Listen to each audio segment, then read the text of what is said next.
Given the increasing diversity of America's populations, the dangers of sectarianism are greater than ever.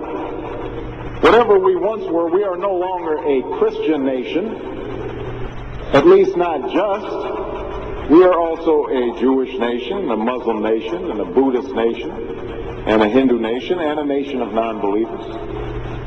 And even if we did have only Christians in our midst, if we expelled every non-Christian from the United States of America, whose Christianity would we teach in the schools? Would it be James Dobson's or Al Sharpton's? Which passages of Scripture should guide our public policy? Should we go with Leviticus, which suggests slavery is okay, and that eating shellfish is an abomination? Or we could go with Deuteronomy, which suggests stoning your child if he strays from the faith. Or should we just stick to the Sermon on the Mount, a passage that is so radical that it's doubtful that our own Defense Department would survive its application? So before we get carried away, let's read our Bibles now. Folks haven't been reading their Bible. Which brings me to my second point.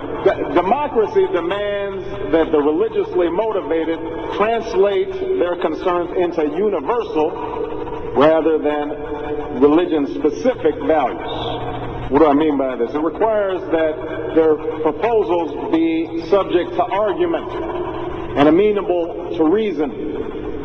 Now, I may be opposed to abortion for religious reasons, to take one example, but if I seek to pass a law banning the practice, I can't simply point to the teachings of my church or evoke God's will. I have to explain why abortion violates some principle that is accessible to people of all faiths, including those with no faith at all. Now, this is going to be difficult for some who believe in the inerrancy of the Bible, as many evangelicals do. But in a pluralistic society, we have no choice. Politics depends on our ability to persuade each other of common aims based on a common reality. It involves compromise, the art of what's possible.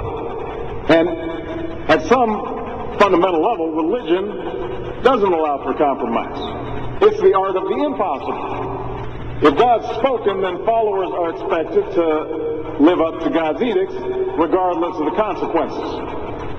Now, to base one's own life on such uncompromising commitments may be sublime, but to base our policy making on such commitments would be a dangerous thing. And if you doubt that, let me just give you an example. We all know the story of Abraham and Isaac. Abraham's ordered by God to offer up his only son. Without argument, he takes Isaac up to the mountaintop, he binds them to the altar, raises his knife, prepares to act as God commanded. Now, we know things worked out. God sends down an angel to intercede at the very last minute. Abraham passes God's test of devotion.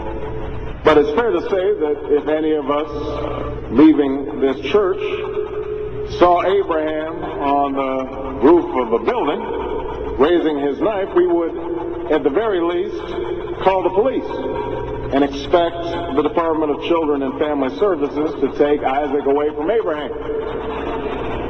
We would do so because we don't hear what Abraham hears. We don't see what Abraham sees. And so the best we can do is act in accordance with those things that we all see and that we all hear, be it common laws or basic reason. So we have some work to do here. But I am hopeful that we can bridge the gap that exists and overcome the prejudices that all of us to one degree or another bring to this debate. And I have faith that millions of believing Americans want that to happen. No matter how religious they may be or may not be, people are tired of seeing faith used as a tool of attack.